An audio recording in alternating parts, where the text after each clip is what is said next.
The plane, and let's drop over by the casters. All right, thank you very much, Kay Laris. I'm Paper Thin, and joining me is Matchroom Matt. First of all, it's been a long time, my friend, since we have seen each other since we've been in person together. I know what it was. GLL, the last Season LAN. 4, yeah. This was the pairing that we had right before COVID kicked off. So great to be back with you and moving into Erangel, which has been very, very good to United Kingdom so far, and where we've been seeing Brazil have some problems. Brazil is definitely being favored on those Miramar maps, so let's see if the trend continues, or maybe Brazil just having phenomenal momentum coming into this is going to turn things up. Yeah, exactly. I mean, when I was talking to the UK team yesterday after the matches, that was kind of their sort of takeaway from yesterday, was just, well, we played really good on Erangel, but we didn't play well in Miramar, and today's kind of the same thing. So yeah, it almost feels like now if UK is really going to push for the championship, that it has to start here on Erangel today again. I mean, okay, at the end of the day, we're going to be 50% of the way through, and yes, Brazil is getting a lead. But that doesn't mean the fact that these other teams still don't have a chance. We've been seeing the fact that teams can still surmount these odds, but the longer and longer you wait to find out what's going on, it means the fact that you're just going to have to chase so much more, and especially Brazil isn't pumping the brakes at all. These guys know the fact that they're finding their successes and are not afraid to continue to push the boundaries of what they can do. Yeah, I like what you're saying, because I think in the history of PUBG esports now, we've seen it where a team will come out to a pretty big lead for the first half of the tournament and then kind of falter through the rest of it. Somebody else will step up and take things over. Now, right now Brazil is putting a lot of points on the board. They're giving themselves a good place to start. We're going up to the Northeast, so hey, good news here. New circle. Stolber circles. Maybe we'll get a Stolber circle. We'll have to see. I'm the only person that probably wants that one. Yasnaya. No, I do too. We haven't seen a Yasnaya Mad Max rush into the buildings in quite a while. You're right. We haven't seen, we haven't had a really good, I mean, we had sort of a city finish yesterday on El Pozo. It was like on the edge. It was, for all intents and purposes, a city finish event mentally and not just in-game, but also out of game. I can see him. He's always bigging up his players. He's giving them words of confidence. He's having fun. When I bump into him in the team in the halls outside, he's just joking around. They're having a good time. So all the right mentality is here for the team. Now they just need to follow through for the rest of the event.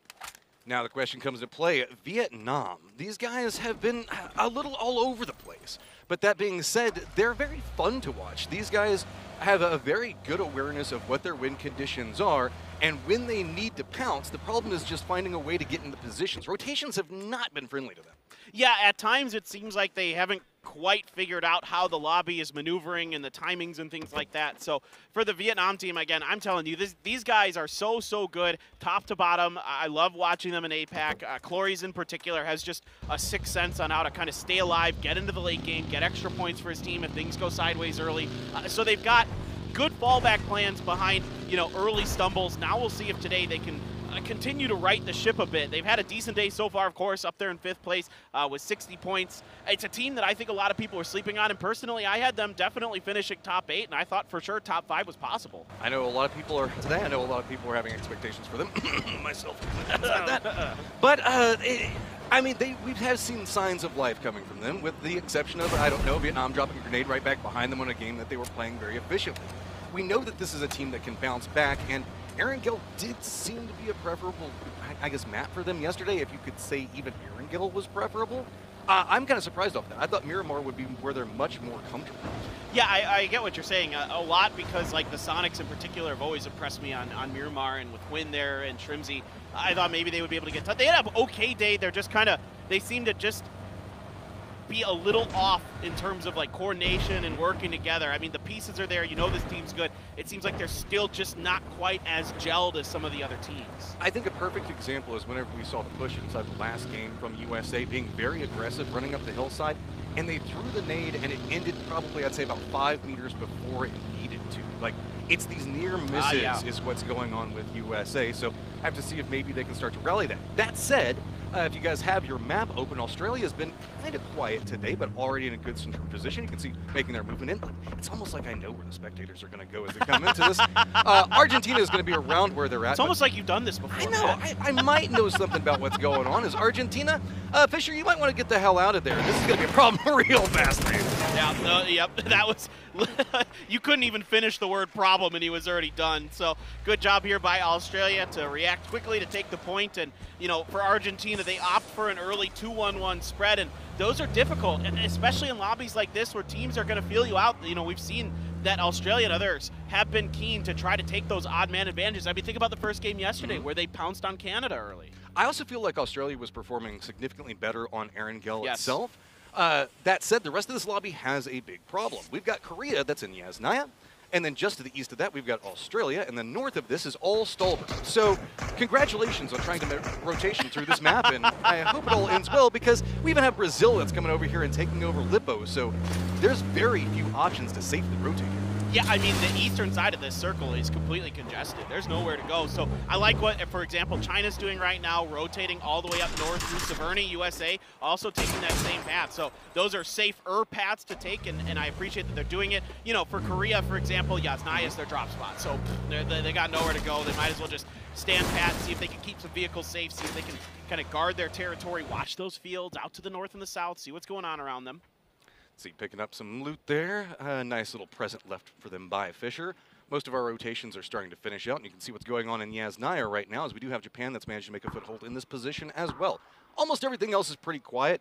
Other notables that we can talk about is China is up around Severny, and Finland is coming in around shooting range, not quite in the circle just yet. Our home team is going to be Thailand, also pretty far to the south. Almost everybody is in a comfortable position right now with very few moving factors going on. You can see, I guess Loki was just a little bored, saying that, I don't make his own fireworks. That's what you gotta do sometimes. You know, it's probably one of those things where he's just like, oh, I don't want to mess with this. Just in case there's a grenade that blows up in here or something, let's just blow it, get it out of the way early. And it's crazy how often that actually is a factor. You don't get a chance to notice it because you see the explosion, but then you'll often hear the players talk about, oh yeah, there was a gas can back behind me, I just didn't see. You have to be really aware, and you'll see teams like maneuver those around to make them look like they're in spawn spots. Finland, that could be a problem. Getting pretty close to China, but I think that they should be able to rotate away from this one. It was just one player that was getting a smidgen too close to Severny. Finland should be pathing along this route, going to the northeast. Maybe USA can see them, but it's going to be, I would say, a long sight line, depending on how we see Finland approach. I'm pretty curious to see how China's going to play off of this. So far today, again, I've really liked what I've seen out of China in terms of playing more to the normal style I'm used to, looking for third parties. They've made it to Circle 3, which is what they were having trouble with yesterday. Yes, it is impressive to see them get beyond the first couple circles as well, but a big part of it is that their timing, their senses are better honed today than they were yesterday. So I think for now they're probably just going to trail Finland for a while, see if they can kind of corral Finland to fight some other teams first, and then try to break in the points. It's very much the style they like to play. Just secondary scouting. See if anybody shoots at the squad that's in front of them that they're kind of stalking, and if they do, hey, counts, get the third party, and if you don't, hey, easy rotation. Double up victory either way you look at it. USA is taking those shots over at Finland while we are watching Thailand make their rotation. Finally inside the circle. Looks like Canada is also going to be making their approach right now as they are way out, still over next to Georgeport. Yeah, Canada's been having a tough time for sure. I mean, this is still, I think, a team that can surprise you throughout the rest of this event. We're not even halfway done. We'll be halfway done by the end of the day today, but I think there's just a lot of potential, a lot of smart players. Yeah, it hurts to lose Adam, no doubt about it, for the day. I hope he gets better soon, of course, but it's still, like, Shinboy, Keenan, those guys, they're really, really smart. They're really talented players. And, I think if they just find a little bit of success, they could kind of reset mentally, refocus, and kind of propel to really good results. I mean, Adam's been having himself a phenomenal performance across what he's been working in. It is a shame about the food poisoning, but you're trading one Dodano for another one, and these are some historic players and They're coaches. brothers. I mean, they're going to play. They can fill a similar slot, to say the least, with what we see going on. Thailand does have some targets that are in front of them, and that's going to be UK, but UK is just going to make their way over to the east. Australia and Tickleton are going to take some shots at them as well, but that's really about it. UK's Michael also has a spot that they've already held down to the east of what's going on around Mansion, so really we're just seeing the rotation migration kind of happen right now as everybody's kind of feeling out what's going on. And I would say a much wider spread on the circle than I was expecting. Usually you see somebody that want to cluster south of Stolber and go, please don't go Stolber. This time around, we're actually seeing people kind of scatter everywhere. China north of Stolber. We see Finland that is on top of Stolber proper. Yeah, I think if a lot of teams feel like they don't know for sure where this circle is going to go, so try to cover as much ground early as they can, kind of try to increase their odds of the circle potentially moving towards them. It is going to go hard north. Oh, my. This is one of the least likely options that this circle could have done. I got to say it. This is going to be a crappy rotation for everybody. We've got the lake that's coming in over here. That's going to be cutting out the area around Yasnaya. Stolber itself just denies everything. So you've got to do a wide wrap to the south and to the east to come back around Rajak, or go all the way around the north, or just brave gunning it by Korea that's going to be holding that choke point, yeah, please, I'll pass on that. No thanks, yeah, right? I mean, just buckle up, because I think we might be having some Yep. early fighting here on these rotations. You know, the bridges could get congestion, the southern side of the Stahlber Mountain, even the northern side of the Stahlber Mountain. I see China kind of looming up on the top there. Here we go. We've already gotten starting to pop off. Germany's making a push into where Canada is holding down. You can see that China's making the rotation to the north. Meanwhile, we've got Germany that's going to be coming back behind this. Korea is trying to get a good vision on that choke point and look down Stahlber itself. Germany's making the run right into Canada's waiting arms. Going to go down very, very quickly. Back behind this, Germany does have Indonesia that's going to be coming back behind them, and Thailand that's going to be coming back behind Indonesia. Past that, let's also not forget about Vietnam. Over here in the west, it is going to be popping off for a while, and there are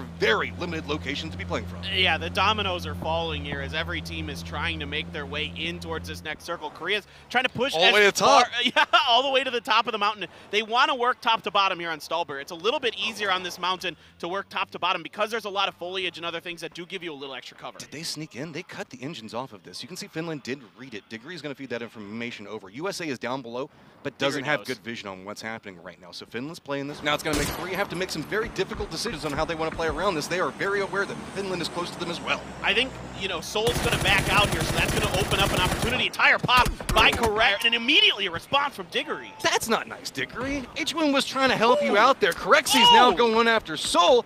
This is a problem for everybody down below them as high ground is popping off, and Finland's Mexi also making a rotation around this to find himself a very good angle onto USA. Well, Finland has a great spread here, and they're hitting some great shots to back it up, and that's going to be a lot of damage done to these teams. Diggory, if that grenade is well-timed, well-cooked, it could be devastating, but Huynh just able to avoid it. He was so low there, Matt. Yeah, Airburst goes off in front of him, but follow-up is going to hit, and there you go. Diggory's going to pick that up. H1's going to crawl down away from this one to see if he can get something. We do see the 2-2 split from USA being punished quite heavily, as now Shrimzy's going to go down. I wouldn't be surprised if we see USA only having 2 members after this one, because there is no way to regroup that one. Yeah, this is great work here by Finland to be proactive on their defensive position. They're going to find 2 or 3 kills along the way. Yeah, and Onyx has got one of his own so far, but really Finland just kind of obscuring their position for Korea to come in. That kind of allows USA to come. It's a trap kickstart. Oh, he's thinking about the res, and yeah, look at this. Loki's already going for this one. I mean, Loki's been having himself some good offside plays and flank positionals coming up from Korea and opening up a lot of opportunities. See, some other teams coming in now. It's going to be Vietnam trying to navigate the Badlands just to the southwest of where Stahlber is, and there's nowhere to go. Sparking just ran over Vard somewhere. I don't even. In the blue, I think. Yeah, why was he even out there? That's I mean, there's a lot of teams kind of stuck up on that northeastern side. Keenan going to open up with a spray. Vietnam, a little bit of a response from the car, so that's going to send Keenan back up into the warehouse. Circle's going to shift away from the water a little bit earlier than it had to.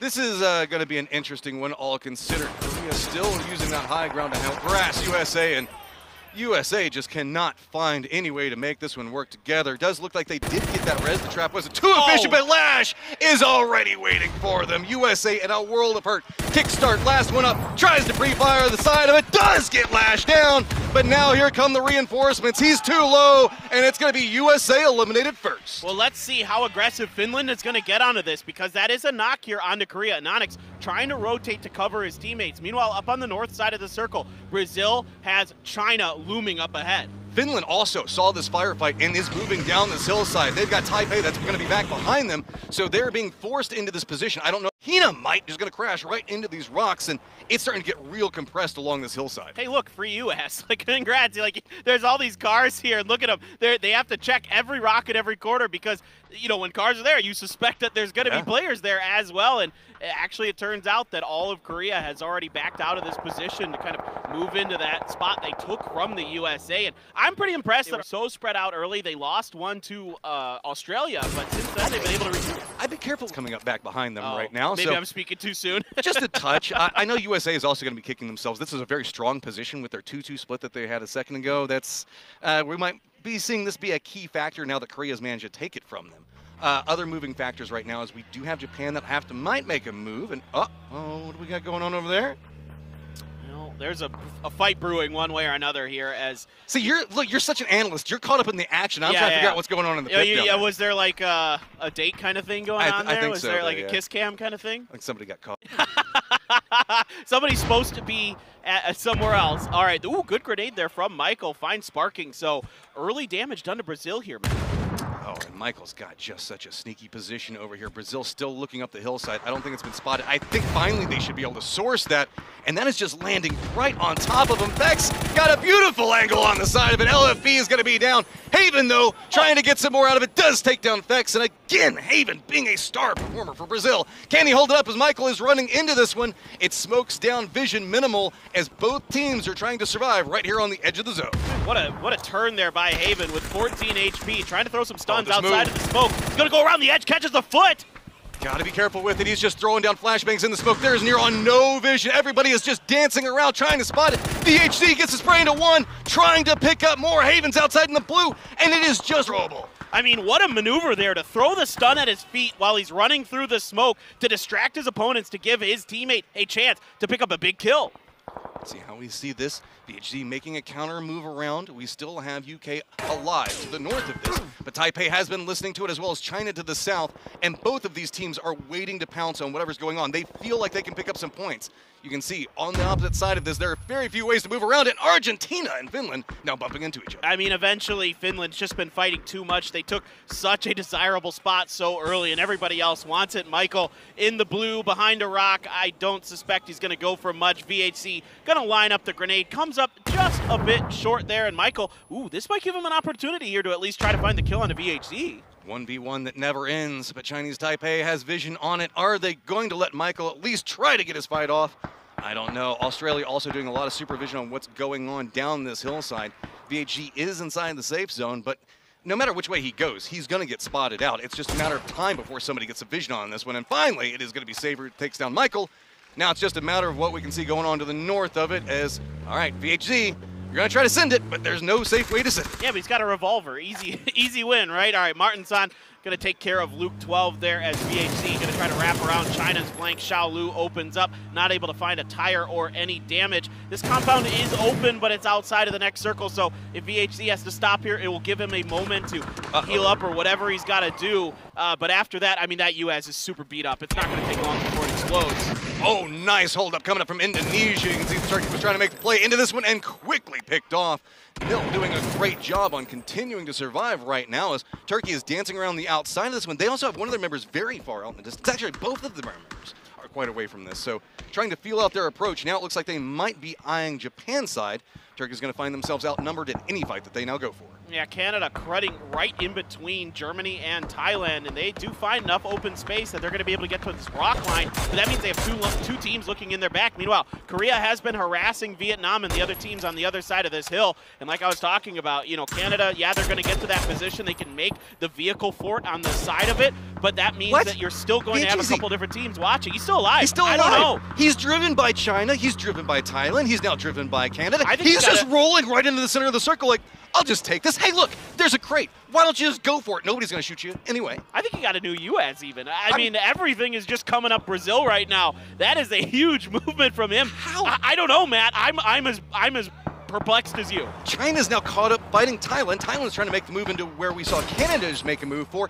It's these late rotators that are in a lot of trouble right now as China is just going to be sweeping along this hillside. See if Thailand can manage to defend this one up, though, as Nurens does have a good position for it, but China still inside the safe zone has multiple gatekeeping positions to play from. Well, Nurens has a good flank. Nobody's going to be behind him, but China's just winning their fights every other way. I mean, Nurens does a good job here, but it just doesn't matter. The rest of Thailand is just stuck on the bad side of the circle, so that leaves Nurens out on his own, and forget it. The grenade from Xiaolu is perfect. Down goes Thailand, and China holds firm. And they hold all of the north in this new circle. There's a couple competitors that could be coming after them. Chinese Taipei, maybe Australia, depending on how rotations come in. But really, all of the action is going to be going on over here. Canada trying to hold out Germany, both outside the safe zone. Vietnam on the opposite side could gatekeep them out. Firefight now starting to break out as Germany is moving closer and closer. Last member of Finland is spotted out as well across the circle. Now, down trying to hold it together, but Paines finds the angle into him, does manage to take him down. Quick retaliation coming out from Zog on the other side of it, and good spray coming out. Germany starting to win this fight, but you can see Finna trying to hold it together, does go down, and that's going to be Germany winning that fight. But guess what? China heard what's going on. Yeah, China is going to lock and load and get ready for this one. Ming trying to wrap around the bottom, trying to see if he can catch the early vision onto the Germany players. Meanwhile, he's got backup from every other angle. He's going to be the tip of the spear here, along with his teammate, ZP Jan from New Happy. First grenade is out. It's right on the money. That's going to be one down. And now they're looking for the second. They're going to find it. It is just Soccer left, and he cannot hold on. Damn! All I can say, Germany had no idea what hit them there. It was just nades into instant spray. Now we can see that China's going to move back to the north of this. Korea's still doing a good job of defending up. They're taking shots at Indonesia, who's outside the safe zone, and trying to corral them into Japan, who's going to be the east of where Indonesia is at. This position's still quite strong, as it is to the south of center. But, I mean, nobody could have the greatest position as VHZ does. That's actually true. I mean, he has a great position right now by gift of everyone else fighting. I mean, Tiggleton, that shouldn't surprise anybody. That's just a filthy spray there to take down Yan Lee. The last one left for Australia. Going to have enough time to go for the here. Now, Mao, you're at Rush, of course, knows exactly where Tiggleton is, more or less. That grenade decent. The follow-up has to be better. Tiggleton, the last one up coming in, looks down Sillside, does take that one up. Easy for Tig, all considered. Now he's the only competitor up against China in the north part of the circle. The south still trying to be worked out as Japan and Indonesia have finally bumped into each other. What a great rotation from Tiggleton there, just to sidestep a little bit, get the angle downhill, and finish the job. Pick up a big double for his team. Indonesia struggling to get into the next circle. Japan has aggressed thoroughly inside of their front lines. Probably going to get a big knockout there. Shiva up on top. That's RDK dead to rights. Japan so much more comfortable today, getting their shots, hitting them as they go, and it looks like we're going to see them be able to gatekeep out. Shiva now very close to Kid X, and that's kind of the remnants on what's going on with Indonesia, how long they can manage to survive it out. Kid X is playing this one pretty slow. I don't think that he's going to try to go back for this one. Yeah, he's just going to make his way up that hillside and see if Shiva can spot it out. He should have an idea that he's just on the other side of this hill. Got to be careful. Now he knows what's going on, looks down through it, gets the shots in, and that was quick. That was pretty good. Over the top here is Korea, though, being very active around this hillside, trying to keep the other teams backed off as much as they can. A little bit of damage done to Shiva, but he's able to prone enough, and Korea has to back off for the moment. But you're right, Matt. I think Japan's been playing the best I've ever seen them. Kane's got an AWM now as well, so I really want to see a big performance here from this Japanese team. I mean, look, Japan up in 9th, making a massive statement for themselves. I love to see this. This is a region that doesn't always get a lot of love, so seeing them come up and step up for themselves is a phenomenal thing. Tiggleton, though, now has his eyes set down on them. That might make for a problem. We have seen Tiggleton be able to 1v4 a couple of times in the past. So he's pretty good. Yeah, he's pretty all right. I mean, there's a reason why he's as expensive as he is in the fantasy stuff. Now let's see how that's going to play out. Slow and steady wins the race for Tiggleton right now as he is eyeing what's going on. Vietnam right on the edge. You can see perfectly content just to hang out here, wants nothing to do with what's happening with Korea. I mean, the thing for Tiggleton right now is Japan's pretty spread out, so if he can isolate those fights, he can absolutely do a lot of damage. Now, Luna is going to be coming down the hill, and Tiggleton is going to have a brief moment here. We can actually go Kane, the headshot with the AWM. You win a 1v1 versus Tiggleton, and that's going to feel good. Japan now has control of so much of the eastern part of the circle. Korea has been dancing out and around this, but not assaulting the upper sections of this hillside. Really, everybody's got a comfortable spot to play now except for Vietnam.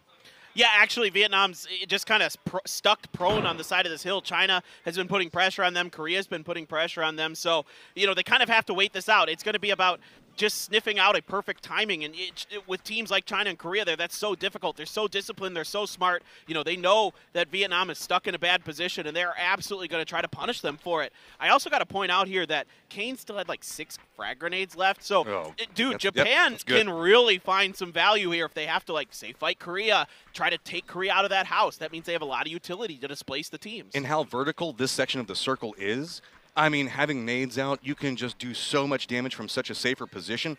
It looks like China might have an idea on what's going on with Vietnam. Nades thrown out, looks like it even curved down the hillside. That's one down, spots out the other one, and that was quick and easy. Vietnam now out, and China still in firm control over half of the circle. China's got control of this game. Unless there's a double hard shift towards Korea's compound, they really should have this game more or less wrapped up. I mean, with Xiao Lu there on the northern flank to make sure that that stays clear. Japan is going to try a bit of a split here right now as they continue to just completely encompass the southeastern edge of this circle. They're going to use this opportunity to heal up and get ready. Meanwhile, Korea, I mean, when you're in a situation like this, you have to kind of hunker down and wait it out. And I mean, they're doing a good job on surviving, but it's a very dangerous place to play from. Getting some vision out, you can see Loki trying to get at least an idea on how people are rotating around them. Circle does pop, and Korea is still in it. Well, this is about the worst situation possible for China. They had everything in their hands, and now they're going to have a very different situation to work with. I think Lash just got popped in the chest with that AWM, by the way, and Zepion has Shiva on the other side of this rock. He's being really diligent about this. This is really great by ZP. He got just enough of an angle. He saw over the hill briefly, didn't see anything. Okay, I'm just going to move back. You can tell what's going on with China. Lu is way to the north of this and already starting to move along the edge of the zone. I wouldn't be surprised if we just see them do a wide wrap around, maybe coming in on Japan instead of Korea.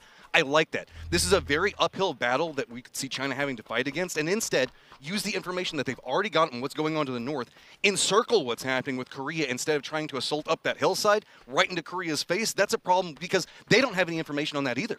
Yeah, I really like what you're saying. I mean, for China, it's just going to be, trying to take as much space as you can on that northern side, hide from Korea, maybe let Japan do some of the heavy lifting, let Kane pop some more people with that AWM. He's already been pretty hot with it. He can do some more damage to Korea, beat up those vests. You can see Lash K's vest broken, and I guarantee it was from that AWM shot that we heard ring out earlier. Now, it's just everybody I think has about enough space that they can kind of wait this out, Matt. Everybody's playing for Circle right now, and that's why we're not hyped, we're not screaming. Everybody's just trying to feel out what's going on. We are still in phase number 7, so we've got some time, and it's really about the information collection phase right now. You're trying to find out, okay, who's rotating where? We know how many people are up. Japan's Shiva takes some shots out, and just taking those shots reveals him, and China's also now going to know an idea on where Japan's forming up their defense. Yeah, exactly. And now they're going to have a pretty good idea of sort of the positioning that Korea's in. They're going to understand the angles that Japan can see down into those houses as well. So, Kane there going to go fishing